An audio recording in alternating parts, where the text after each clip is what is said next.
नमस्कार, CSK news में आप सभी दोस्तों का एक बार फिर से बहुत बहुत स्वागत है। दोस्तों, आज हो गया है 18 जुलाई, जो फटाफट बड़ी खबर निकल के आ रही है एक एक करके जानेंगे। दरअसल देश भर में संक्रमितों के आंकड़े के लाइव स्टेटस के बारे में आपको बताएंगे। दुनिया भर में जो आंकड़े निकल के आ रहे वो भी आपको बताएंगे। लेकिन इस बीच प्रधानमंत्री नरेंद्र मोदी का यूएन में पहला संबोधन, जी हाँ, बातें जानेंगे क्या कुछ बड़ी बातें पीएम मोदी ने कही है।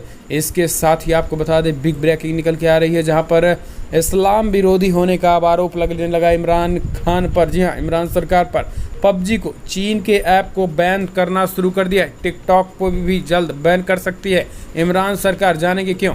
इसके बारे में इस बीच दिल्ली हिंसा जांच के दायरे में सलमान वारिस और असदुद्दीन ओवैसी बीजेपी नेताओं को मिली क्लीन चिट, इसके बारे में आपको बताएंगे। इस बीच निजामुद्दीन मरकज मामला, थाईलैंड के 7 जमाती फेस करेंगे ट्रायल। 34 ने साकेत कोर्ट ने गुनाह कबूले हैं, इसके बारे में आपको बताएंगे। इस बीच राजस्थान से निकल के आ रही, जहां पर अशोक गहलोत के करीबियों से आईटी ने बरामद किए 12 करोड़ रुपए केस। राजनीतिक गर्म है, राहुल गांधी को विदेश मंत्री जयशंकर ने करारा जवाब दिया है। तो यूएन में पीएम मोदी ने क्या बड़ी बातें कही हैं, सब कुछ खबरें जानेंगे। जहां पर यूपी में एएमयू में हिंदू छात्रा को जबरन हिजाब पहनाने की धमकी के मामले में क्या कुछ बड़ी रिपोर्ट आई, तो सब कुछ खबरें जानेंगे। लेकिन उससे पहले एक छोटा सा निवेदन, अगर आपने चैनल को अब तक सब्सक्राइब नहीं किया तो प्लीज़ सब्सक्राइब के लाल बटन दबाकर चैनल को सब्सक्राइब करें। और अगर आप भी मानते हैं कि पीएम मोदी के नेतृत्व में ये देश कोरोना को हराएगा तो वीडियो को लाइक करके अपना समर्थन दें। दरअसल पहली बड़ी खबर निकल के आ रही है, आपको बता दें देश भर में संक्रमितों का आंकड़ा 10,40,000 को पार कर गया है।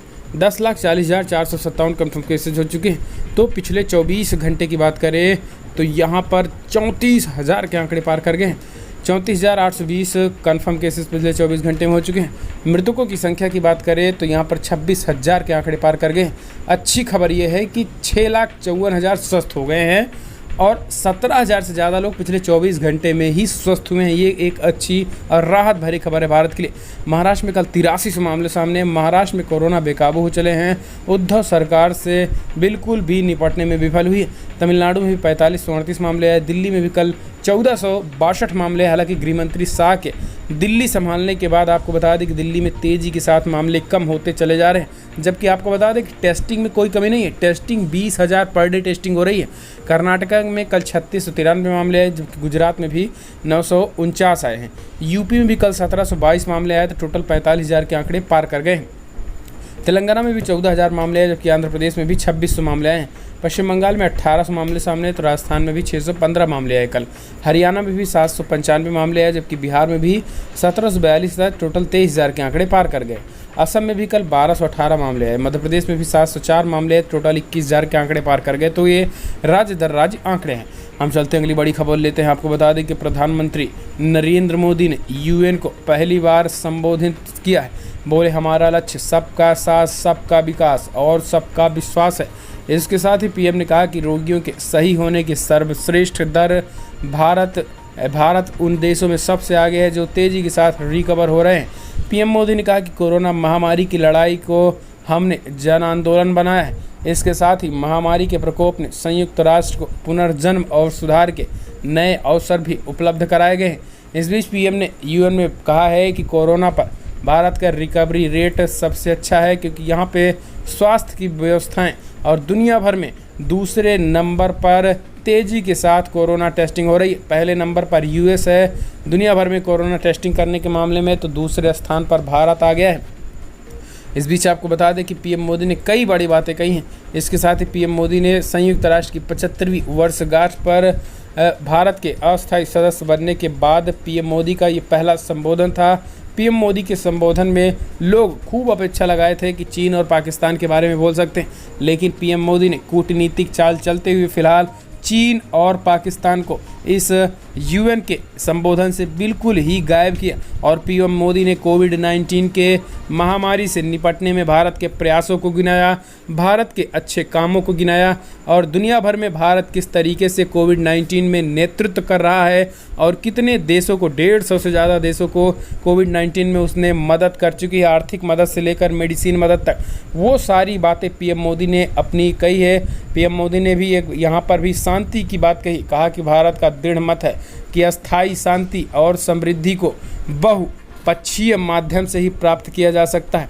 हमें अपनी आम चुनौतियों का सामना करके और सामान्य लक्ष्यों को प्राप्त करते रहना चाहिए। और इस तरीके से पीएम मोदी ने कई बड़ी बातें कही हैं। हालांकि चीन का नाम नहीं लिया है, ना ही पाकिस्तान का, लेकिन पीएम मोदी ने उन सभी को इशारों में खुली चेतावनी भी दी डाली। हम चलते हैं अगली बड़ी खबर लेते हैं। आपको बता दें, इस्लाम विरोधी होने का अब इमरान सरकार पर लगा आरोप, तो पबजी को कर दिया बैन। आपको बता दें कि पाकिस्तान की इमरान सरकार के अति लोकप्रिय मोबाइल गेम पबजी पर बैन लगा दिया है। सरकार ने इस गेम पर इस्लाम विरोधी होने का आरोप भी लगाया है।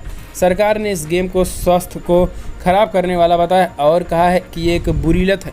सरकार ने कहा है कि इस खेल की लत लगने से युवाओं का शारीरिक और मानसिक स्वास्थ्य नकारात्मक अर्थों में प्रभावित हो रहा है। जाहिर सी बात है कि पबजी गेम पर लगाए गए बैन के चलते तहरीक इंसाफ पार्टी के युवाओं का गुस्से का खामियाजा भुगतना पड़ रहा है।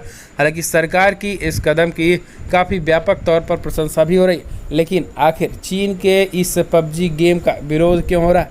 दरअसल आपको बता दें कि इससे पहले भी चीन के 1-2 ऐप को पाकिस्तान भी बैन करना शुरू कर दिया, क्योंकि अब पाकिस्तान को भी लग गया है कि चीन से दोस्ती तब तक ही सही होगी जब तक चीन के अपने महत्वाकांक्षी, यानी जब तक चीन को अपना लाभ देखना है तब तक तो पाकिस्तान के साथ दोस्ती करेगा, वरना इस तरीके से उसको छोड़ेगा और उस तरीके से कब्जा करेगा कि पाकिस्तान में पूरी तरीके से बौखलाए। हम चलते हैं अगली बड़ी खबर। दिल्ली हिंसा जांच के दायरे में सलमान, वारिस और असद ओवैसी, बीजेपी नेताओं को मिली क्लीन चिट। दरअसल दिल्ली हिंसा मामले में दिल्ली पुलिस ने दिल्ली हाईकोर्ट में अपना जवाब दाखिल किया। अपने जवाब में दिल्ली पुलिस ने हाईकोर्ट को बताया कि वारिस पठान, सलमान खुर्शीद, असद ओवैसी सहित अन्य नेताओं द्वारा CAA के खिलाफ दिए गए बयानों की जांच की जा रही है। वहीं पिछली सुनवाई के दौरान दिल्ली पुलिस ने बीजेपी के नेता अनुराग ठाकुर, प्रवेश वर्मा, कपिल मिश्रा और अभय वर्मा को भड़काऊ भाषण देने के मामले में क्लीन चिट दिए थे। दिल्ली पुलिस ने कोर्ट को बताया कि इन बीजेपी नेताओं के खिलाफ कोई मामला नहीं बनता है, लेकिन यहाँ पर असद ओवैसी और ओवैसी की पार्टी के कई ऐसे नेताओं के बयान हैं जिसमें लगातार उनकी जांच हो रही। वारिस पठान ने क्या कुछ कहा था हम सबको पता है। हम चलते हैं अगली बड़ी खबर लेते हैं। आपको बता दें कि राजस्थान से निकल के आ रही CM अशोक गहलोत के करीबियों पे IT रेड, बरामद किए गए 12 करोड़ कैश। दरअसल हरियाणा में राजस्थान का पॉलिटिकल ड्रामा तेज हो रहा है। मानेसर के रिजॉर्ट में वॉइस सैंपल लेने पहुंची राजस्थान पुलिस की टीम को होटल के अंदर आने की इजाज़त तो कल मिल गई थी, लेकिन आपको बता दें कि कल जो बड़ी खबर आई वहां पर पुलिस, हरियाणा पुलिस और राजस्थान पुलिस के बीच धक्का मुक्की भी तक की नौबत आ गई थी। लेकिन इस बीच आपको बता दें कि यहाँ पर बात करें तो जिस तरीके से मानेसर के रिसॉर्ट में पायलट खेमे के बाहर विधायक ठहरे थे, ऑडियो टेप का मामला आया, वहाँ पर SOG पहुँच गई थी, लेकिन फिलहाल कुछ कर नहीं पाई क्योंकि हरियाणा पुलिस थी। इस बीच आपको बता दें कि केंद्र सरकार की तरफ से IT डिपार्टमेंट के लोग भी राजस्थान पहुँचे और वहाँ पर अशोक गहलोत के करीबियों के पास से 12 करोड़ रुपए के कैश की बरामदगी हुई है। और इसके बाद राजनीतिक हलचलों में और तेज़ी के साथ राजनीति शुरू हो चुकी है। हम चलते हैं अगली बड़ी खबर लेते हैं। आपको बता दें कि निज़ामुद्दीन मरकज़ मामला, थाईलैंड के साथ जमाती फेस करेंगे ट्रायल। 34 ने साकेत कोर्ट ने गुनाह कबूला। आपको बता दें कि निज़ामुद्दीन मरकज़ मामले में साकेत कोर्ट में थाईलैंड के 34 नागरिकों ने अपनी गलती मानी। थाईलैंड के 7 नागरिकों ने साकेत कोर्ट में अपना गुनाह कबूल नहीं किया, लिहाजा अब उन पर मुकदमा चलेगा। थाईलैंड के इन 7 नागरिकों ने कोर्ट में कहा कि उन्होंने कोई गुनाह या गलती नहीं की है, लिहाजा ट्रायल फेस करने को तैयार हैं। गुनाह कबूल करने वाले थाईलैंड नागरिकों को साकेत कोर्ट ने 6-6 हज़ार रुपये का जुर्माना लगाया। इन 34 नागरिकों को PM केयर फंड में जुर्माना भरना होगा। इन सभी तबलीगियों पर वीज़ा नियम और महामारी एक्ट के उल्लंघन का आरोप था। दिल्ली मरकज़ मामले में साकेत कोर्ट ने अब तक करीब 275 से ज़्यादा विदेशी जमातियों को सज़ा सुना दी है। हम चलते हैं अगली बड़ी खबर। राज्यसभा चुनाव जीतने वाले देवगौड़ा सहित 62 सांसद 22 जुलाई को लेंगे शपथ। आपको बता दें कि राज्यसभा के निर्वाचित सदस्यों को 22 जुलाई को शपथ दिलाई जाएगी। कोरोना संक्रमण के चलते पहली बार अंतर सत्र के दौरान शपथ ग्रहण सदन में कक्ष में होगा।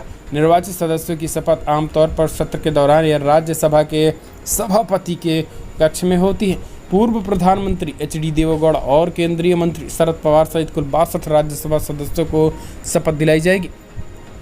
हम चलते हैं अगली बड़ी खबर। राहुल गांधी को जयशंकर का, विदेश मंत्री जयशंकर का करारा जवाब। कहा मोदी सरकार ने दुनिया में बढ़ाया भारत का कद।